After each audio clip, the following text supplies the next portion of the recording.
Good afternoon, everyone, and welcome to the last hosting session for today. We'd like to move swiftly, and I would like to welcome the candidates for the Vice Person for Policy and Advocacy, and I will welcome Ms. Melissa Fairley to the stage. Please give a welcome round of applause for her, please. Hi, everyone. My name is Melissa, and I believe that policy and advocacy are the backbone and skeleton of the body of the CYC. And this is not about a speech about who I am, but rather what I will do for the CYC. I will push for strategic policies that are reflective of country-level experiences of all 53 countries in the Commonwealth that encompass climate change, gender equality, and human rights. These policies will be applied to national youth councils, both established now and to be established in the future, as well as affiliates and all CYC programs.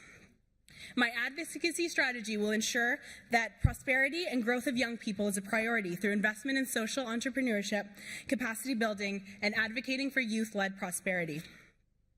My advocacy strategy will also include committees for each country in the Commonwealth to ensure that there is a reflective, inclusive, and diverse strategy while being mindful of the promotion of the SDGs at a Commonwealth level.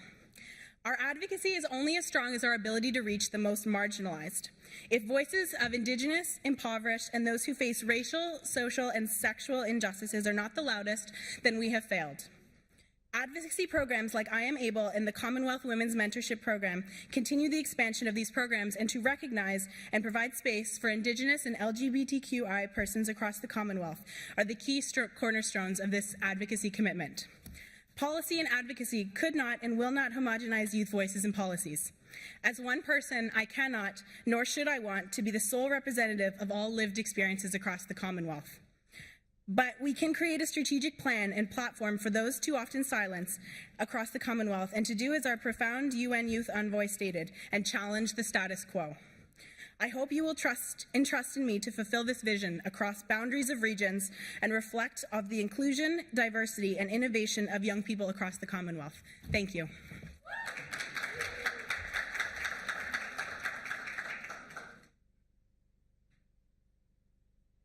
So I'd like to welcome Ms. Nafula Fate Wafula.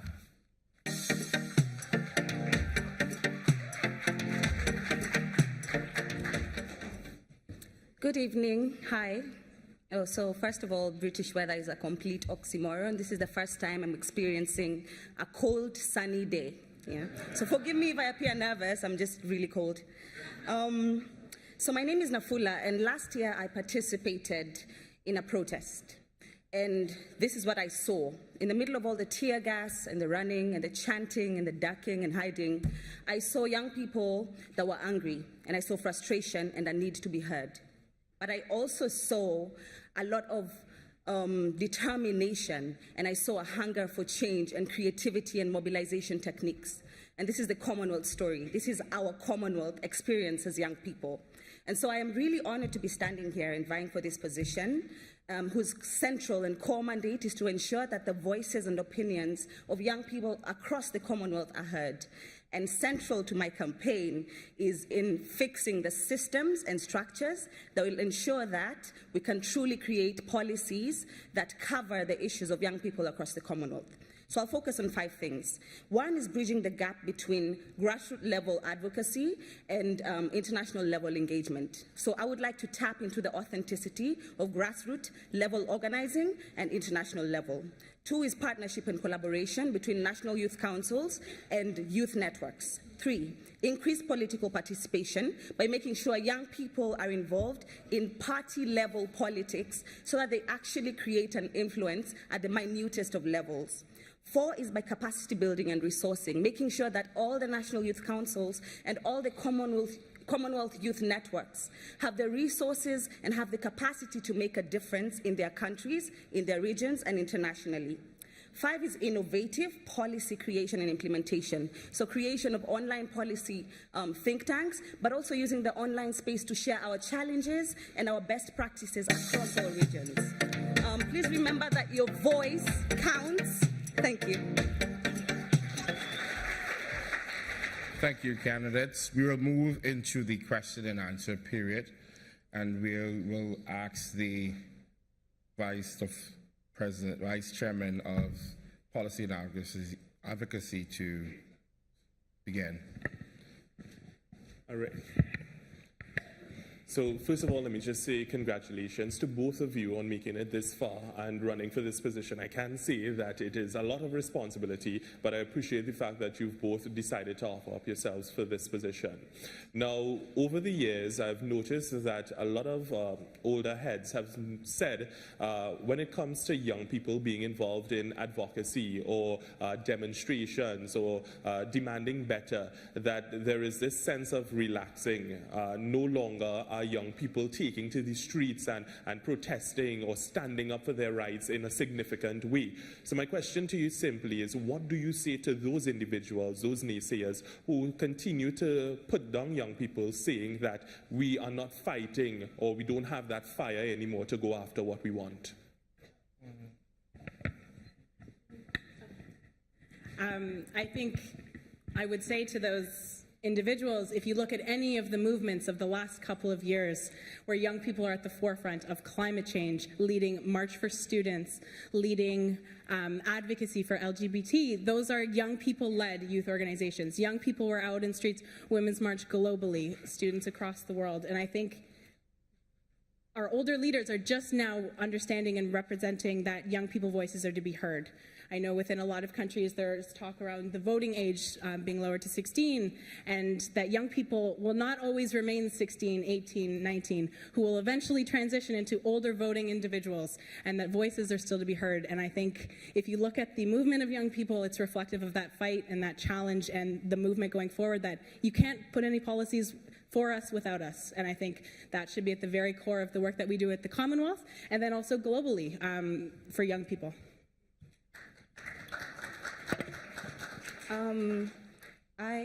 Is it working? I would say you only need to go to the grassroots level in the communities to see the authenticity and the energy and the spirit of grassroots, of young people mobilizing. I think young people are creating change all over the world. It's just that it's changing. So it's happening online, yeah? It's happening through online petitions, and then it goes from there, and it might not necessarily be young people going out to their streets, but their voices are not numbed. Their voices are not smaller just because they're not going out to the streets in numbers. I think activism works differently for different countries. It's not always protest. Yeah, there's different ways of mobilizing and getting heard. And so I think people continue to look at activism and mobilization and organizing through a singular lens, protest. But there's a lot of ways in which this has been able to transform over time. Thank you both. Thank you. Any further questions?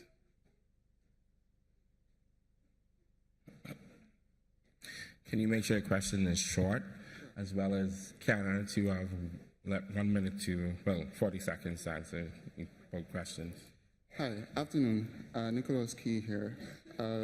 So, as it relates to advocacy in the age of technology, we as young people don't exactly communicate the same ways in which the policymakers usually do. And as young people, because of this, we tend to be ostracized from the decision-making capabilities that have been afforded to us that are already in place. What steps will both of you probably take to ensure that we really have a better stake at what we're doing throughout the Commonwealth? Before you answer that question, can I get the second question, please, and very short? Hi. First of all, congratulations. I love to see women running, and I'm glad that no man is running, but congratulations. Anyway, I hope the men don't pelt me down, but that's fine. I would like to know, based on your track record, because we talk a lot about wanting to join movements and wanting positions, but what can you tell this audience, this group of you delegates, about your track record, about examples of policy and advocacy initiatives you would have led, successful ones that you would have participated in, that would win us all over to give you our vote? Thank you. Thank you for your questions. I'm going to answer them sort of together because they're kind of overlapped. So the first one around how to merge the gap between young people and policy leaders in online spaces. I think we're now in the 21st century, and utilizing digital advocacy is so important, not only for ensuring that we have a wide reach, especially across the Commonwealth. If you're advocating at your level, it's very difficult to be in every 53 countries at the same time. So I think establishing a digital media campaign that's also reflective of people's different abilities. I think bringing in power and privilege and people's differently abled is very, very important. So having that online digital space, and then secondary things that I've done. I created the York Region Youth Network as a World Contraception Day ambassador and the Canadian Women Deliver Young Leader for the last 3 years. And we mobilized a digital space for over 5,000 young people in Ontario to receive access to sexual reproductive health services and information, with a focus on Indigenous and refugee and migrant communities that was translated in multiple languages. So to create those advocacy strategies at a grassroots level and to maintain that digital advocacy. So I hope that's a reflection of both of those questions. Yes, so I believe that the online space or technology just creates another platform, an extra platform for young people to be able to engage and to be able to influence policies. And so I believe that it is central. We need to start thinking outside the box, and that's why we need to think about how we can effectively use the online space to mobilize. And what's happening, as you can see as well, like what happens on the online space effectively goes and affect what's happening at government level. Like in my country, for example, whatever conversations are happening on the online space, really, at the end of the day, they get to traditional media, and then it ends up influencing what the decision makers say in parliaments and in government. So I believe that by leveraging on the online space as young people, we can create a difference and create an impact. My track record, I have a strong track record in grassroots level advocacy and activism. I organize online petitions. I've organized online petitions against gender-based violence, against human rights violations. I believe the gap that exists is in being able to balance whatever we have here, which is professional and amazing, with the authenticity and beauty of grassroots level advocacy and activism, because that is where the 1.2 billion voices are. And so I believe that with my track record in grassroots level advocacy, that I'll be able to bring that different perspective into the CYC as well. In addition, I'm also an executive committee member of the Commonwealth Youth Gender and Equality Network, and that has also been instrumental in ensuring that I'm able to make a difference on the international space as well. Thanks. Okay, thank you so much, candidates. We'd like to move on to our candidates for Vice Chairperson for Inclusion and Engagement. So I would like to welcome Ms. Judy Gatke.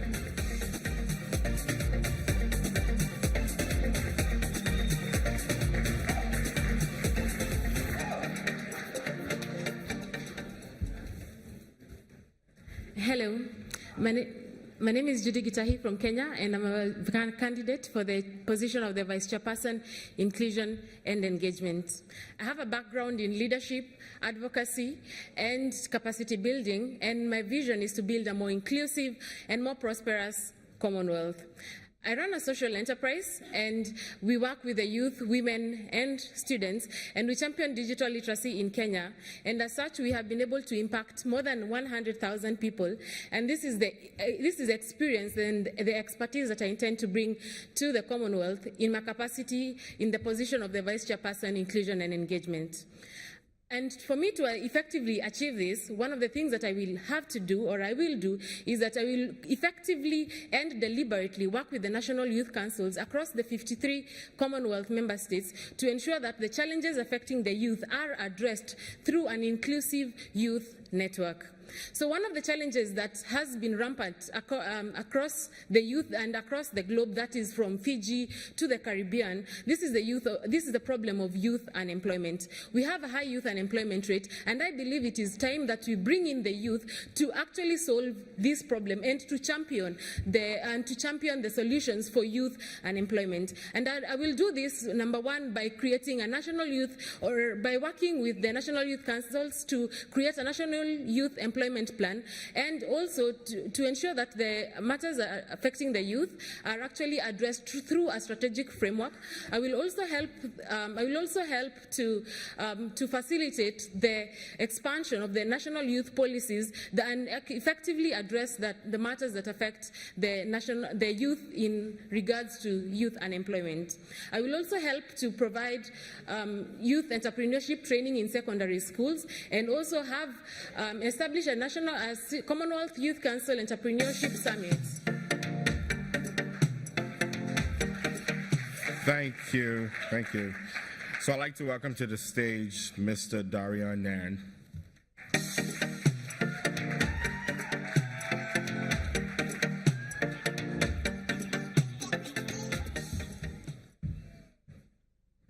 Empowered and engaged young people working for a better world.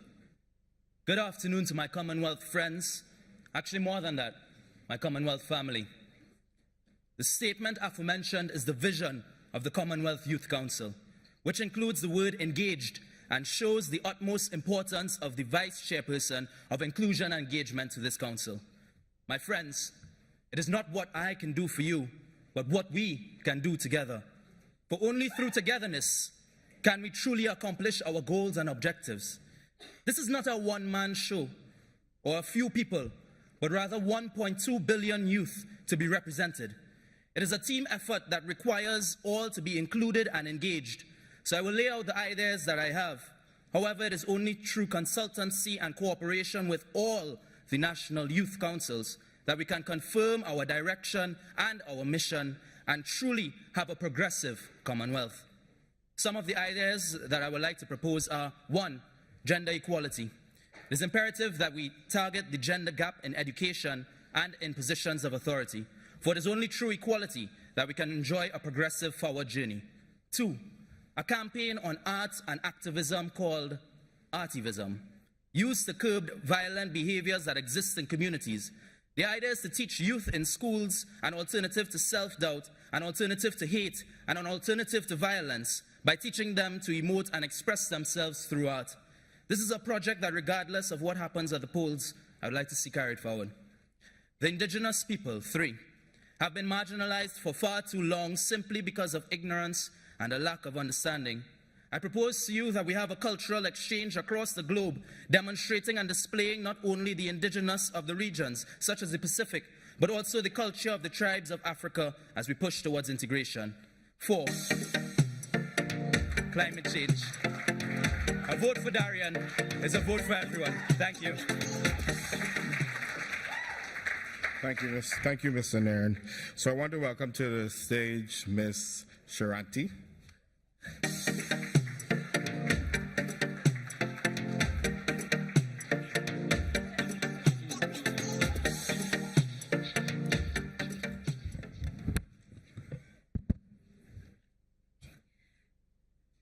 My dearest young persons, change makers and advocates of the Commonwealth, and human beings of the Commonwealth, good afternoon.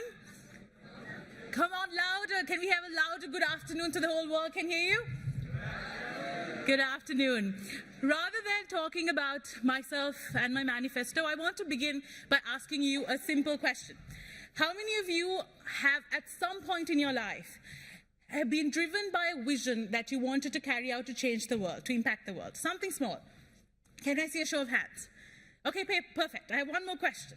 How many of you have been obstructed by a personal or some sort of external reason from actually carrying out the change? If you take a look around you, the problem that we have is not the lack of vision. It's not the lack of focus. It's the fact that the young persons of the Commonwealth and the young persons of the world together don't have the optimal environment by which they can execute their vision for a prosperous, for a secure, for a fair and sustainable future. That is exactly why I actually campaigned for the position of Vice Chairperson of Inclusion and Engagement, because I want to help out in a small way, collaborate with you to create an inclusive world. And my humble aspirations, very humble aspirations for the Commonwealth Youth Council is for it to facilitate it to branch out so that it represents all of you as one unified common identity, under one unified common identity. And finally, I also want to tell you that the only way that we can actually power our common future is for me to constantly remind you that the Commonwealth Youth Council is only a support structure. It's up to you to go back to your communities and to make a person smile by impacting their lives. We're just here to help you. And finally, this room is not just an assembly of young persons, it's actually a collection of stories, of successes and failures. So I just want to request as some of you to give me a chance to tell your story to the Commonwealth. Thank you.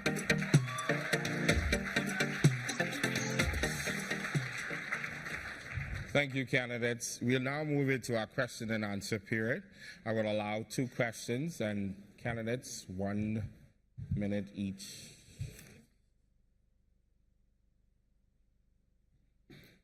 So I have a question, and this question comes from the Vice Chair for Inclusion and Engagement. She sent her apologies that she could not be here.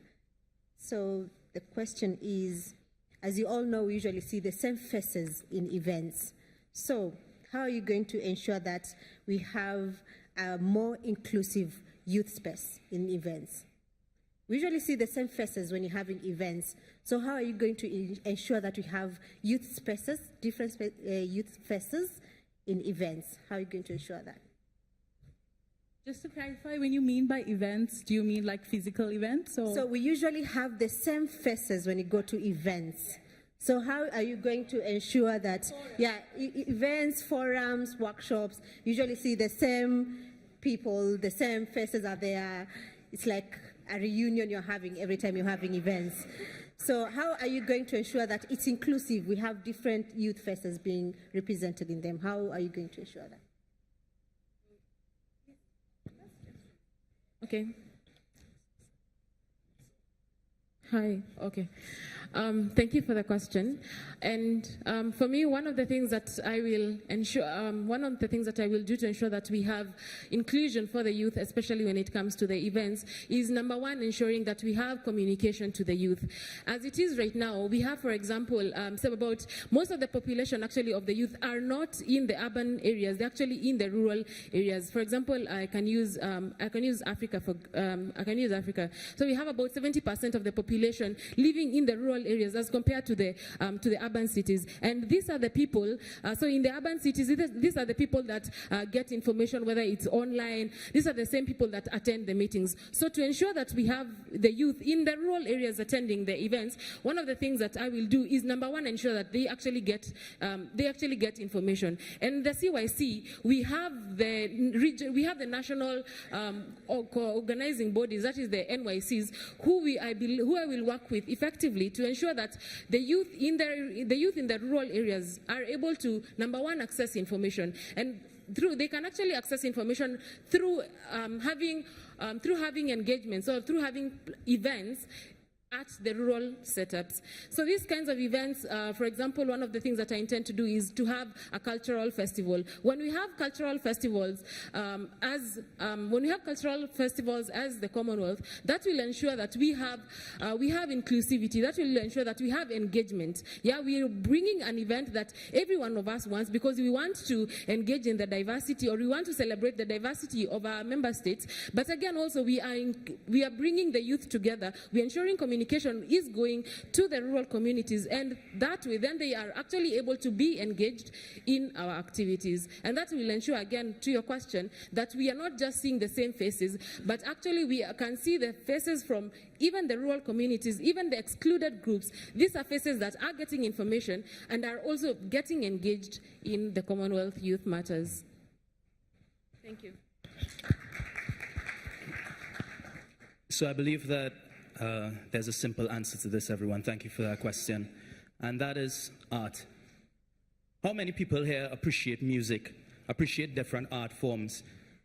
And I've seen it happen many times, that the more we engage in different forms of art is the more that we come together. When there's music playing, you see people come together, and you see people, dancing together, enjoying themselves together, and I think that's imperative. So therefore, you all would have noticed in my manifesto that I laid out, I actually talked about art and activism. So I believe that if you have art and you use art, this has been used for centuries before us. Why not still utilize it to bring people together and to unite people? Additionally, the indigenous people have been marginalized for so long.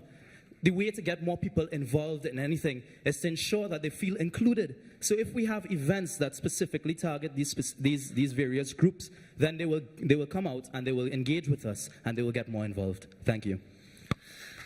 I will allow one more question. Am I allowed to answer it? Yes, Yes. and then candidates 30 seconds after. Yes. So I will quickly answer it because I have 30 seconds. Firstly, I think the simple answer is that actually spreading more information and getting everyone included is a multi-dimensional process that involves different sectors. But in a short-term response, what I really suggest is to actually perhaps establish greater connections with national youth institutions and councils so that you have nationwide and countrywide selection processes, and make sure that the delegates that represent the country this year don't actually represent the same country the next year. So that's perhaps a short-term response, but other than that, we need to make sure that people are more aware of the opportunities that are afforded by the Commonwealth. Thank you. Okay. One more question. Hi, my name is Threinaini. I am the UK Young Ambassador to the Commonwealth. Thank you so much for the work that you've done as young leaders, and it is inspiring to see and learn from. How would you use technology to engage with our vibrant Commonwealth and carry out the specific campaign actions which you have mentioned? Thank you. Is it okay if I take it? Yes, I should keep my answer very short. So in my manifesto, if you are able to go through it, it's very long. But apart from that, there were a couple of projects that I actually proposed. The first one includes, it all is based on actually the utilization of social media and technology, because that is mainly the way by which all of us connect, yes? So one program that I actually proposed was the CYC's Diversity Ambassador Program. And what I suggested by that is actually we celebrate people who work towards a celebration of diversity. And that campaign was something that I wanted to carry out online through a voting process per country. And secondly, another thing that I wanted to do was actually create, perhaps reform our social media approach and perhaps start something like a hashtag movement.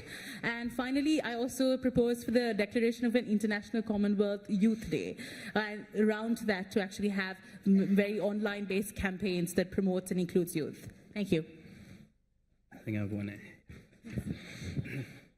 Yeah, so thanks for that question a lot. Thank you so much. I think what's important is that we utilize different social media platforms. So sometimes we stick to the traditional ones. We stick to the Facebook, we stick to the Instagram, but there are new and emerging platforms that we can look to utilize and look to really push for. For example, you have Snapchat, and it's 1.2 billion youth, everyone.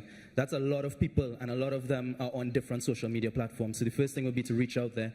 The other thing would be the entrepreneurial network. I believe if we establish networks on these various platforms that are already in existence and the ones that we utilize, for example, say Facebook, forming simple things like a Facebook group and connecting everybody from across the Commonwealth into a Facebook group, you can get high numbers and there's no limit, and therefore we can have discussions inside there. You can post things, you can have different ideas shared, different concepts shared, and I think that's very imperative. So with regards to social media, I think the simple answer would be, one, to diversify the platforms that we already use, and two, to engage more on the platforms that we do use. Yeah?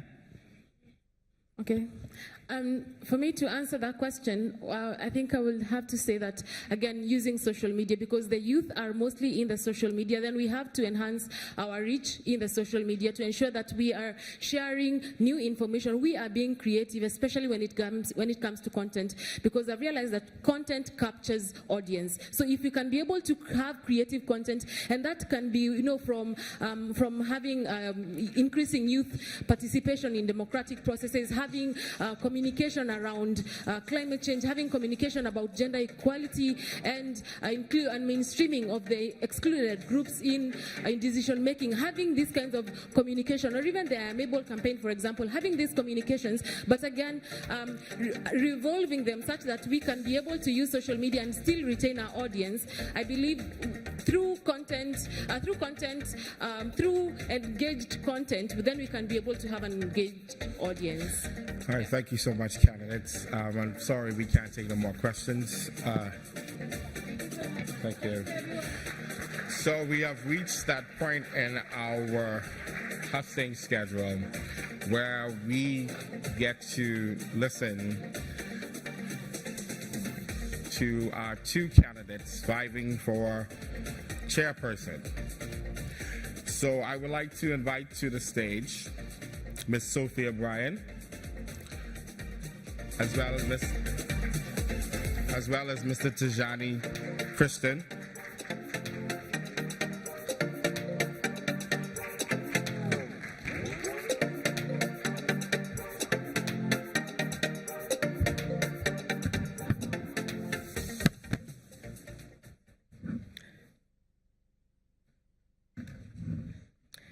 Delegates, friends, well-wishers, I ask that you lend me your ear. My name is Sophia Bryan, and I'm from Kingston, Jamaica, and I'm simply honored to be engaging you as a candidate for the post of chairperson of the Commonwealth Youth Council.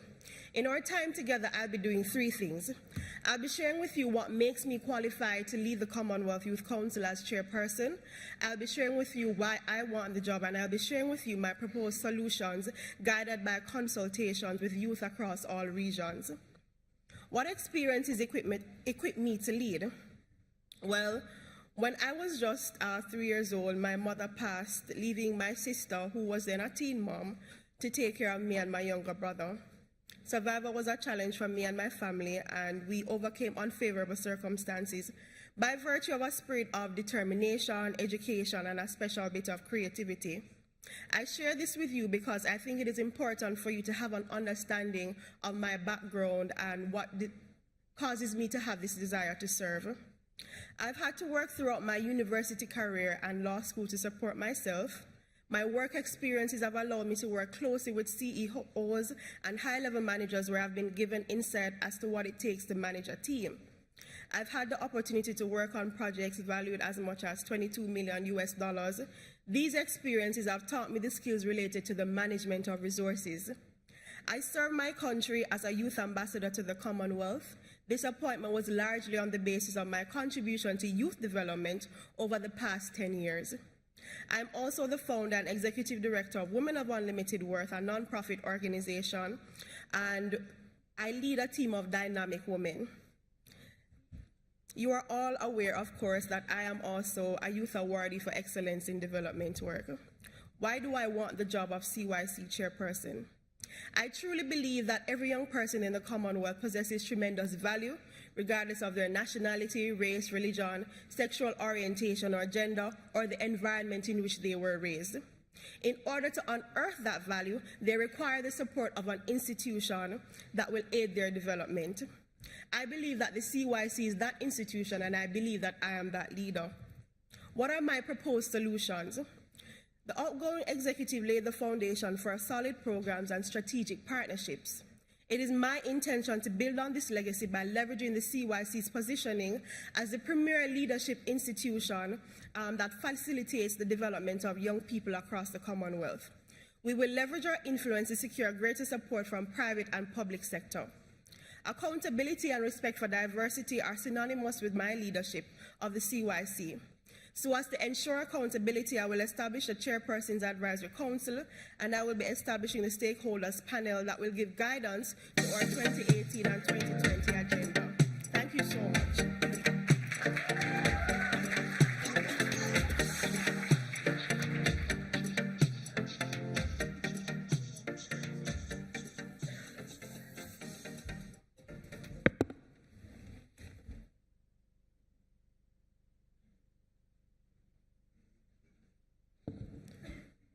One day, a young man was in high school. He was terribly taunted about his very poor background because he had a hole in his shoes. He was highly ridiculed because he was coming from a slum, which you call a poor neighborhood or a ghetto. This young man took to his faith because they said to him he will never change the situation he was in. He survived. Today I stand before you as that young man, made homeless, but survived. Tijani Christian is standing here to hopefully be your future chairperson of the Commonwealth Youth Council.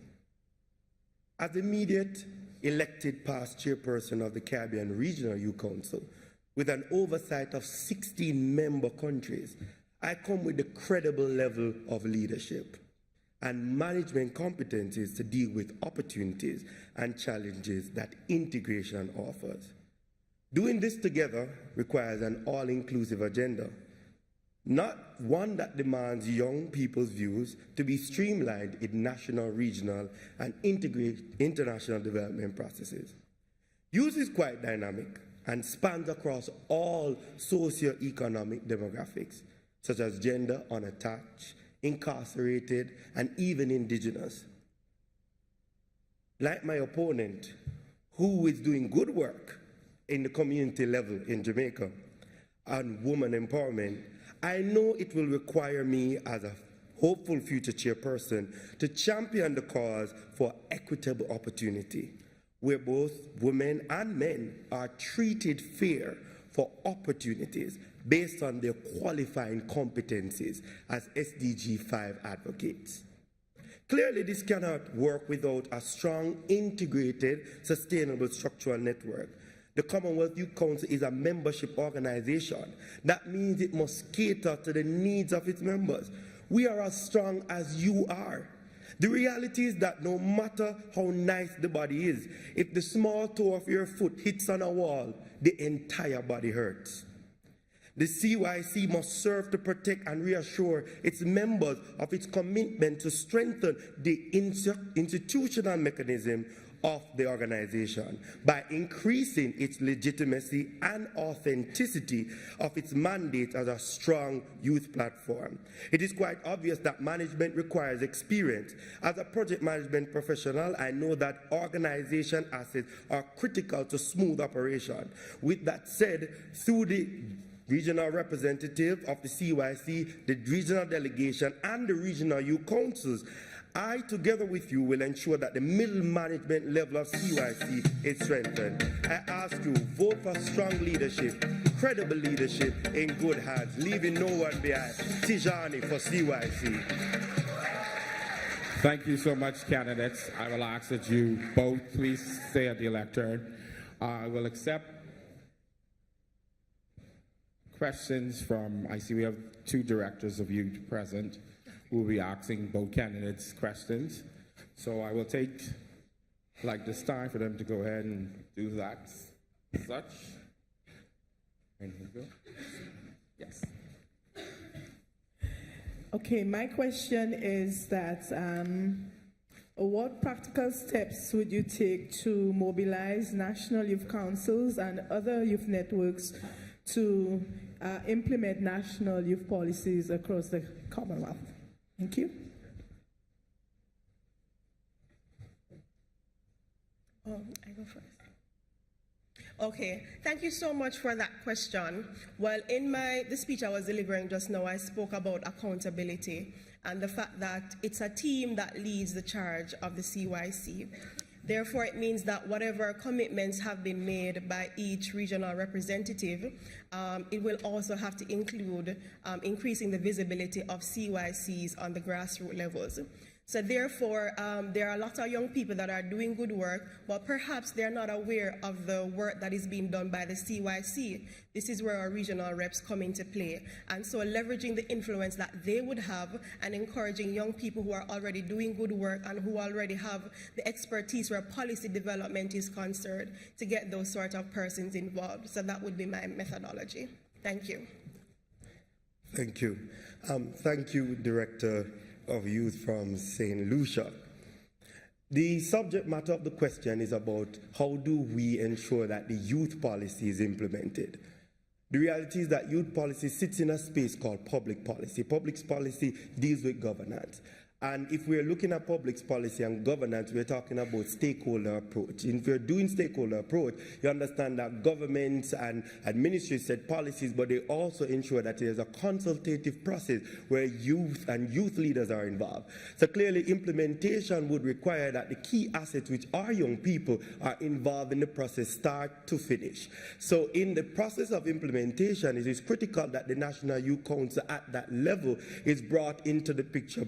And I say this because it is critical for young people to be brought before the policies created as well as after, because the reality is that after 3 to 5 years, I know as a public policy major, the reality is that you must review your policy. And how are you going to review your policy if young people are not even involved in the process? And so it feeds in, it's a cyclical approach that feeds into each other. So I would say practically, we get young people on board the start as well as in the implementation stage, particularly our youth councils who are elected bodies, as well as key demographic youth club population. That would be an easy and practical step to get it done. Thank you.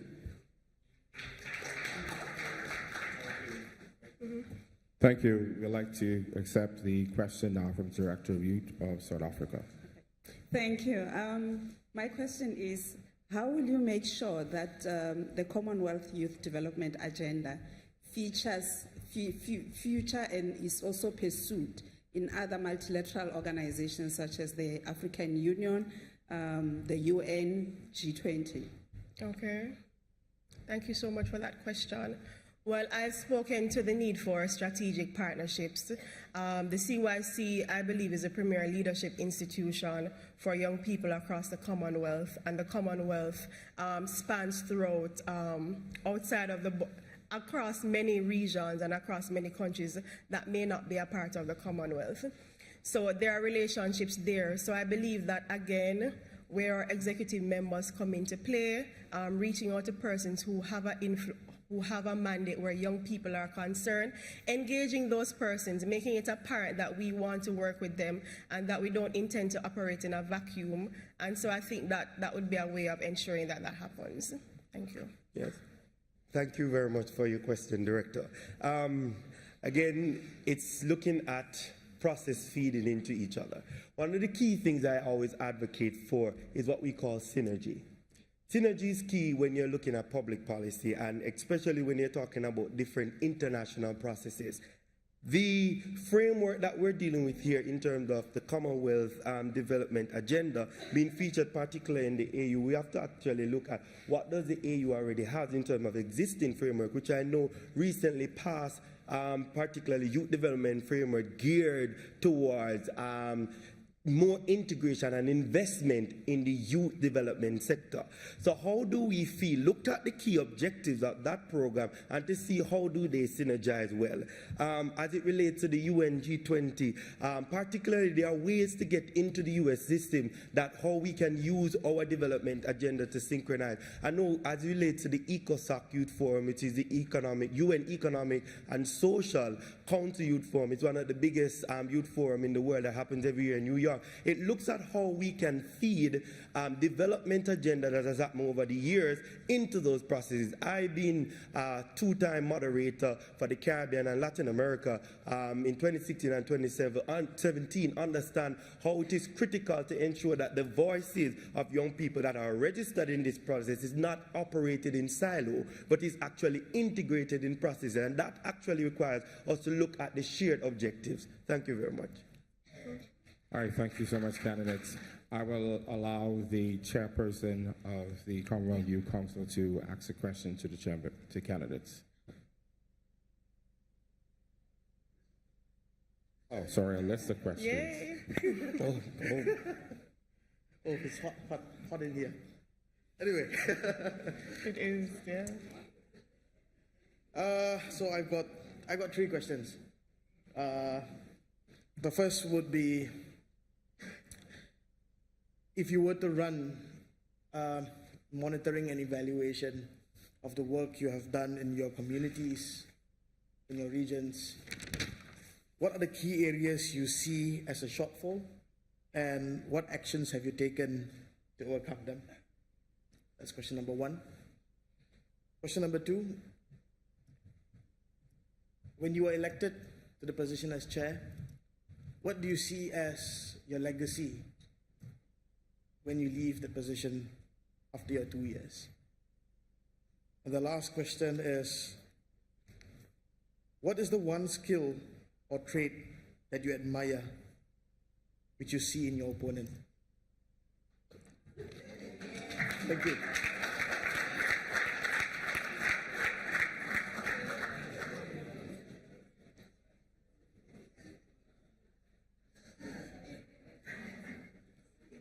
Wow, these are very interesting questions.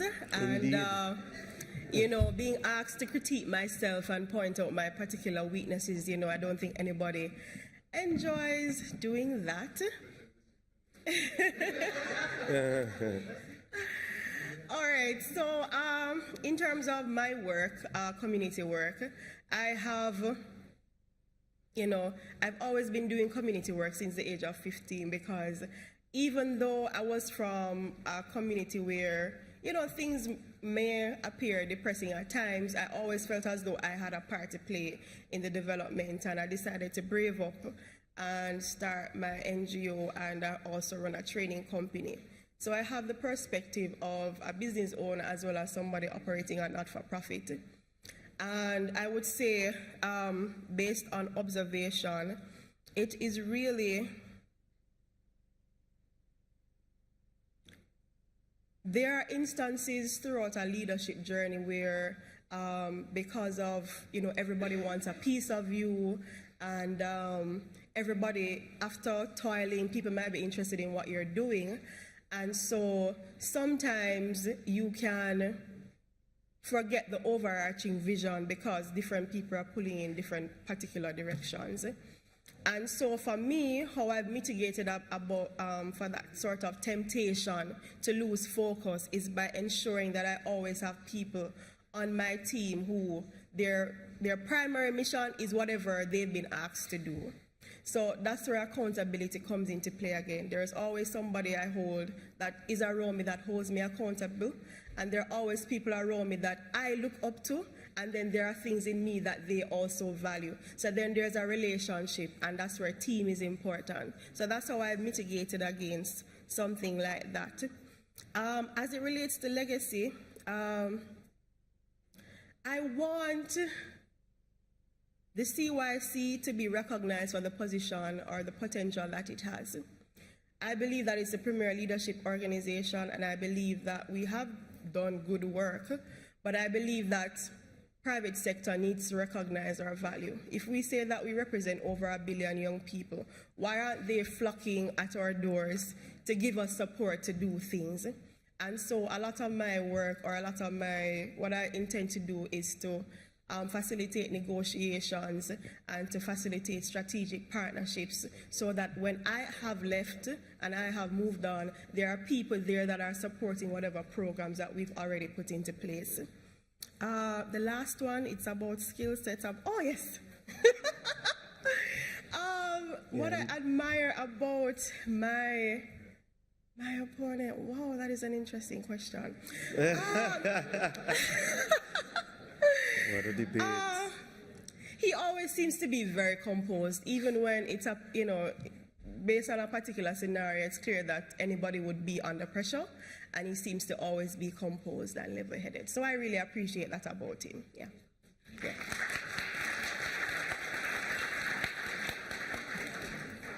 Thank you very much, Kishpa, for putting us in the hot seat. Very, very, very hot seat. But I think I'll start with the last question that was asked. The skill that you admire and see in your opponent. And I've known Sophia for quite of our leadership journey, because we started in student council together back in Jamaica and worked our way up.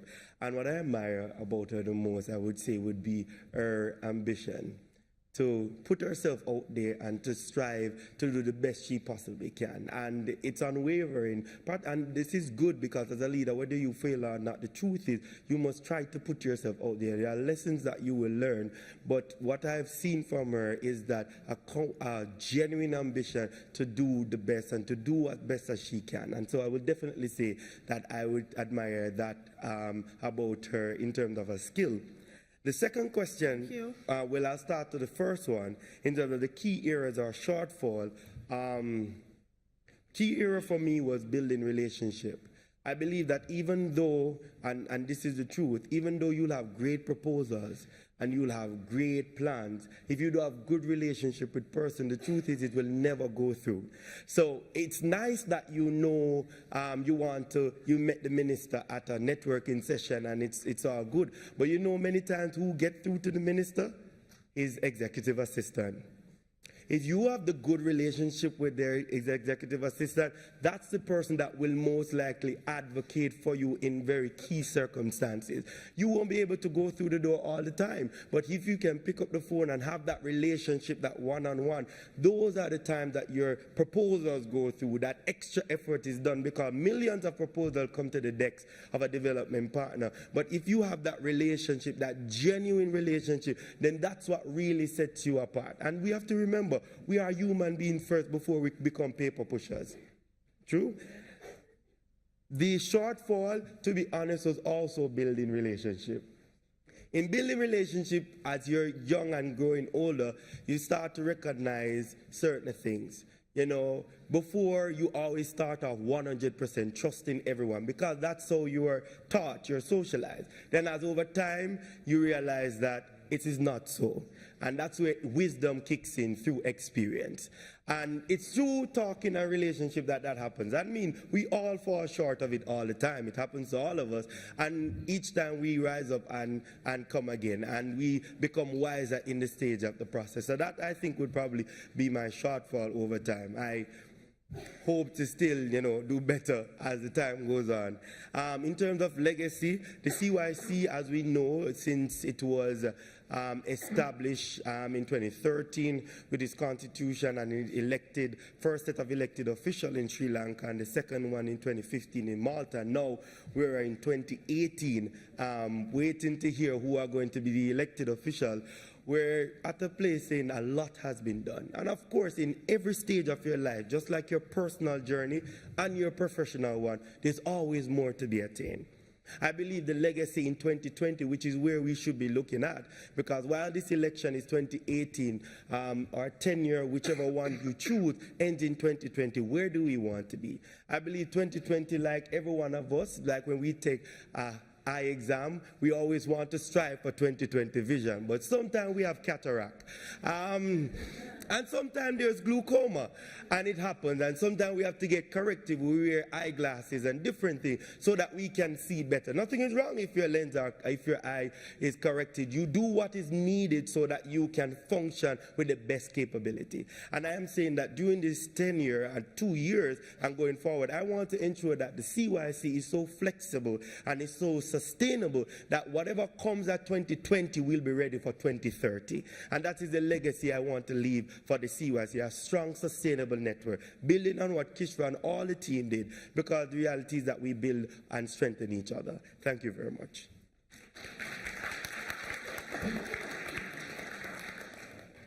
Okay, so if persons wish to go to the welcome reception, they're free to go except for national delegates. We like to continue this process.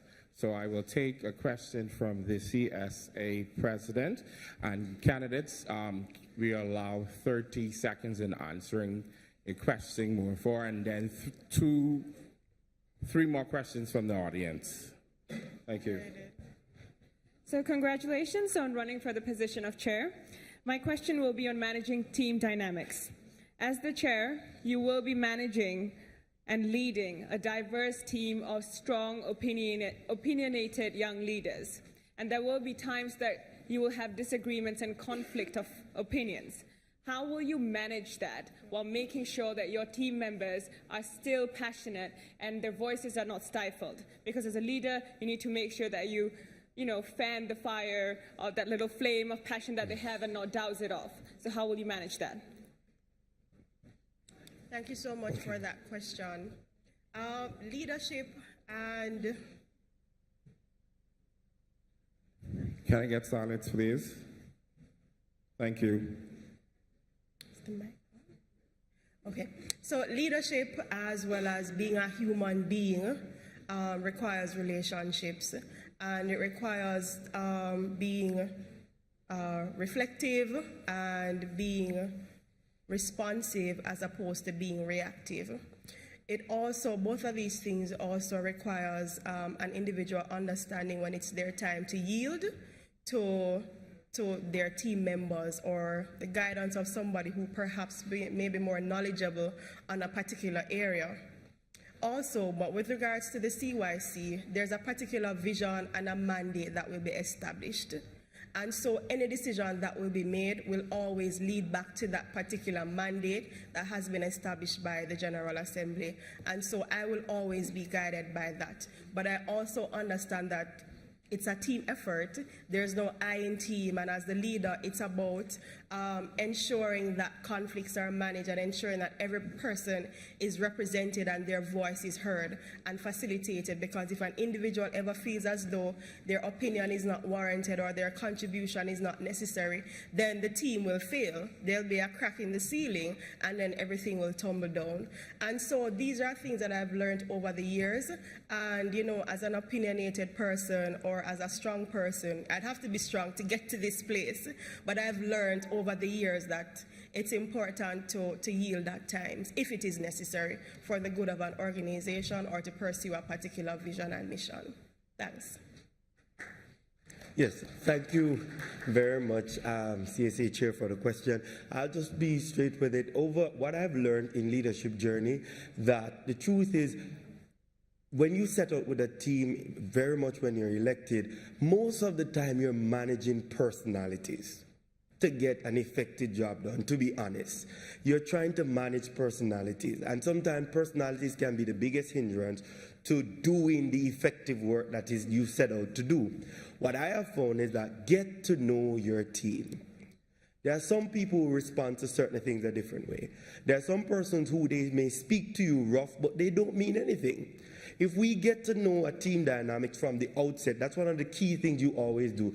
Do a team building exercise. You start to chat together the things that you hate the most as well as you love the most. Once you start to know about each other, there are certain things that don't bother you when the person do it. Why? Because you know who they are. It's not because they dislike you. It's just that this is probably just how they talk. This is how they're called. And in a diverse Commonwealth that we have to take that into consideration. Just get to know your team. And I think that it gets better after that. Thank you. Just before you go, I will take 2 more questions and then 30 seconds. Okay. Good evening, Tamar Moss, President of the National Youth Council of the Bahamas. Now, currently throughout the Commonwealth, many national youth councils, who are the most important bodies of the Commonwealth Youth Council, are experiencing strain due to lack of funding. They have lost their independence and merely subsidiaries of their governments, or they never exist within any of the Commonwealth member states. So how do you, as candidates for a potential chairperson, intend to strengthen the independence of existing youth councils and establish new ones? Thank you. All right, thank you so much. This morning when our outgoing chair was speaking, I was listening keenly to him, and he made mention of efforts towards the sustainability of the CYC. And therefore, if the CYC is a sustainable organization, we would want to establish a similar model across all regions that make up the CYC. Autonomy is important for any organization to thrive, especially when there is a connection or a link to government. In addition to whatever efforts have been started by the CYC already, it is my intention to build more relationships with private sector partners who have a vested interest in young people. In any relationship, there's a win-win, and the win for us would be the fact that they'd support us and the fact that over 1 billion young people are represented by the CYC, and therefore I think any private partner would be interested in whatever leverage they can get out of that relationship. Another thing is the importance of our regional representatives. Many of them, I've listened to them keenly. They have indicated the concern that you have expressed, and so they have indicated that that is a part of their mandate. And so as a chairperson, it's important that in our team building strategy or our plan of action for the next 2 years, I would love to see strategic steps towards ensuring that where CYCs do not exist, that they actually implement them, because that's the starting point of even approaching anybody for support. So thanks.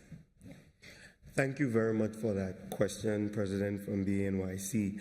The truth is, from a technical standpoint, you would have to do a comprehensive audit. I know at the last CYF, an audit was done in terms of what is really happening on the ground for each National Youth Council. We would have to retrieve that data to see what is really going on, as well as we would probably have to do a more current reaching out and to update that database to see whether youth councils are either functional, active, or defunct, or even just plain dormant. And I know that individually on your different levels at your member state, you're facing different challenges. And many of us, even though we're standing strong saying we are representing a council, sometimes it's just a team of 10, and even a team of 5 or a team of 1. But we're still standing strong for the youth council. So how do CYC, after doing that audit, strengthen the mechanism for those who are active, bring them from dormancy to active, but more so, how do we then differentiate those who are active groups, active networks, or even an active NGO. So one of the things I would look at is to see in terms of the sustainability of that organization, and especially with working with governments and talking about independence and autonomy.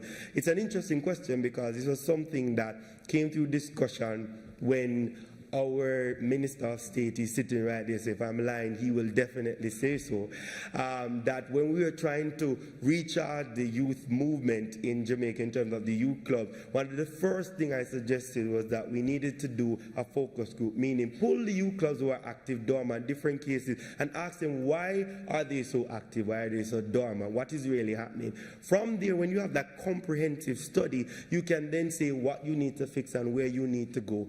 But the truth of the matter is, for someone to be sustainable, independence is important, autonomy is important. That means we have to move on a journey from a group to now an NGO. How do you become an NGO? Each country has their company office. How can we move a youth council to becoming an independent NGO so that they can be able to apply for funding without worrying about if they are trustworthy? Because technically, if you are not a legal body, you can't be a trustee of funds. And that's always a challenge in the NGO sector, which is why many times you always see a call for proposal or a call for building the capacity of NGO, because we have found out, based on my time in the Caribbean, is that there are many youth groups, but the truth is they are not legitimate. We have to make ourselves much more legitimate. Legitimacy brings attraction.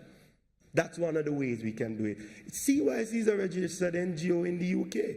If ComSec Youth Division recognized that it was important that autonomy was there and independence was there to set up its legality, then it's the same thing we must be reflecting in our member state. And that would be an area that I think we could, and a key example is in St. Lucia, where when the St. Lucia Youth Council started, not just were they registered as a not-for-profit, which is different from a non-profit, is that they actually became an act of parliament. It's one of the key examples in the region right now that whichever way governments go or come, the truth is that funding is secure because they're an act of parliament. That is how advocacy is done. Thank you. All right, thank you so much. I'd like to take one more question, and I'll be from the delegate from St. Kitts, right? Yes, I'm from St. Kitts. Okay, thank you for all your responses. I like your ideas and all that stuff. So I've heard your ideas, I've heard the things that you wish to do if you're appointed a position, and I've also heard the things that you would do in Jamaica, or stuff that you've done in Jamaica. But my question to you is, how did you go about assessing the needs of youths in the different Commonwealth countries? Because I'm from St. Kitts, and Jamaica, you know, y'all are huge, we're tiny compared to y'all. There's always this fight between just in the Caribbean. So I want to know, how did you find out the needs of youths, not just in the Caribbean, but the whole Commonwealth countries? Thank you. All right. Thank you so much for that question. So I stand here as a Jamaican, but I also stand here as a Commonwealth citizen. So when I decided that I wanted to put myself for this position, I recognize that as a global citizen, it's important to speak to youth across the globe, and that is exactly what I did. I didn't get permission, to mention the names of young people that I've interacted with, but I've interacted with at least, I would say, 80% of young people represented across the entire Commonwealth. Before I didn't know that Lesotho was a country, you know, Swaziland, Tanzania, and throughout these engagements, you know, persons in the Caribbean, St. Kitts, St. Nevis, and St. Nevis, Belize. I've interacted with a lot of youth, and before I even penned my manifesto, I asked them, what are the challenges young people in your region are facing at this moment? And as a matter of fact, you'd want to think that, okay, all of them are leaders. Some of them were just random people that I saw on Facebook that I knew were from that particular area, because I wanted to get a balanced approach. And the same issues kept on recurring in our conversations, and some of them even offered solutions.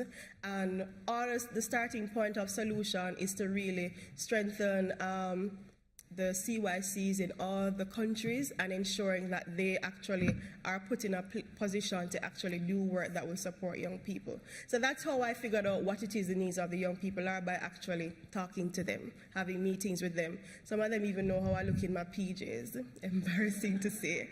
So yeah, thank you. Thank you for that question. I think my approach was a little bit different. When in 2015, when I was elected chair of the Caribbean Regional Youth Council, one of the mandates was that how do we really affect change without just not saying or reading the statistics on the starting website of each country, but actually knowing the real life issues. And so at the time I said to our executive that we need to actually bring young people together. It's been a while that we've brought young people together from the region. And that's when we had what was called the Caribbean Youth Leaders Summit. And in 2016, we had it in Belize, where young people were able, together we were able to raise at the first time more than $200,000 to bring young people together in one space with government support. You know what that did? We were in one space talking similar language, but also we recognized that there were unique differences. In one space, we could get answers that we would have taken time and time.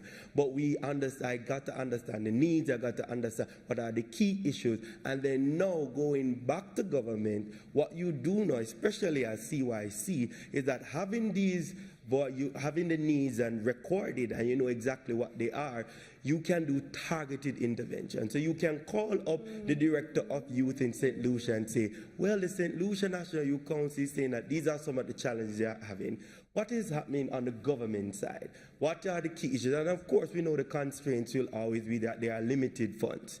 And that's always a challenge when it comes to different doing public service. But then I can say to her, we will advocate and help you in this way, and probably ask a development partner through our different relationship that this is something we could do. Then what we did then, in 2017, we had the summit again. We were able to assess what did we do in the space, because in results-based management, it's always about the objective that they start with as well as how far you came. I mean, we can't say we did 100%, but we can definitely say that there was some increase, there was some growth, there was integration, something. We started to sing the same tune, but more so we started to get a clearer understanding that we have unique differences.